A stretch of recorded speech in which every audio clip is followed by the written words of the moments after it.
Hello everybody, Neroamee, Alucard, the Madman, back again for yet another YouTube video. I've been gone quite a while and I've had quite a few ideas for videos that never got off the ground, which is actually the topic of today's video, funnily enough. Today we will be discussing how to turn a bunch of incoherent ideas into a coherent story. Let's go. So, like a lot of people, I have a lot of ideas for stories, novels, video games, whatever. And like a lot of people, sometimes I have ideas that I feel could be worked upon, could be developed, could be worked upon with time and energy, but sometimes I don't have all the time or the energy necessary to refine those ideas into something special, which, it happens. We're all human, we all have different, ways of going about creating things. So let's start with step number 1, and this one should be pretty self-explanatory. Write everything down. Even if the idea is something that Vince Russo would cringe at, write it down. You don't know what can happen to an idea later on. And I'm going to say this one more time. Write everything. Everything from character notes and details to building of the world to whatever else you feel is necessary. Write all of it down. You don't know what you can do with it later on. After writing everything down, we move on to step 2. And step 2 is pretty simple. Separate the ideas in any capacity, whether it's on PowerPoints or in Word documents where you have notes written down. Separate the ideas into some kind of system. When I write novels, I tend to mentally separate ideas I have for them, or stories in general really, into 3 categories.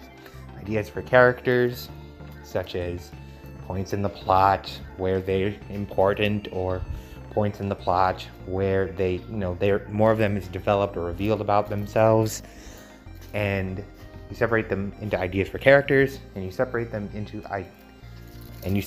the ideas for characters into the characters. You can organize them as such to what character gets what concept.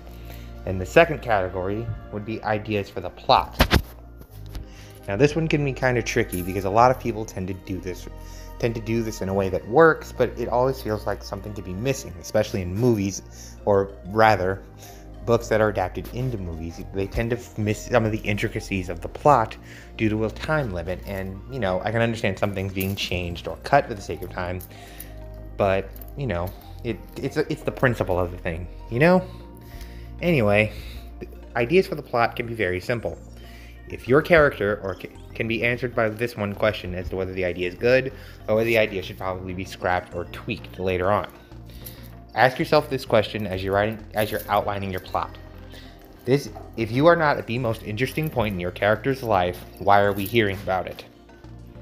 Is it absolutely necessary for us to hear about this detail about your character? Is it important to the plot later going on?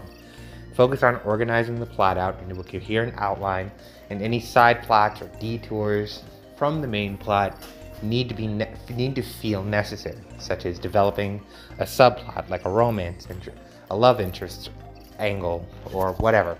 Whatever idea you have, make sure the plot is organized. And now we have the final thing: ideas for the world. Now, world building can be very how do I put this? Interesting in terms of how to do it. So world building, you should make the world you're writing your story in feel like just that, a world. You should have, you don't need to know.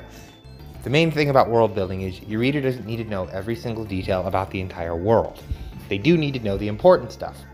Locations, descriptions of the environment, such as if you're writing a story in the mountains, indicate that one part of the story takes place in a valley or on the cliffs or whatever. If you're writing a story based around, some ethereal astral plane, try to use words that describe said ethereal astral plane. So become best friends with the thesaurus as you write your story. And as you build the world, keep in mind, if you build too much of the world, you could end up with a one-piece problem where the world will seem more interesting than the characters you're in. Try to balance out the ideas to the characters getting enough meat to them that they feel human and developed, and the world gets enough meat to it that it feels alive, that it feels like an actual place. This can be so tricky, and it's really easy to screw it up. So, as you're organizing out your thoughts for your project, try to make sure that the characters in the world, as well as the plot, get a relatively similar amount of ideas. You can obviously add or change or erase them as needed, but try to make sure they all have a decent amount of meat to them. Whew, boy, that was a mouthful. And finally, to wrap this up, don't burn yourself out. It can be very easy to do depending on how you go about creating stuff, but burning yourself out is a thing. It is very easy to avoid, and it is very easy for it to occur. So, whenever you make progress in your novel, balance it out by doing something that has nothing to do with it. Seriously, just nothing at all with it. That way your brain stays fresh, the ideas stay fresh, and you can come back to it with a full head of steam ready to go. But, with all of that being said, I am Neroamee, Alucard, the Madman. I do hope you enjoyed this video. Please like, share, and subscribe. If you want more from me, now I must go. My planet does in fact need me. Peace.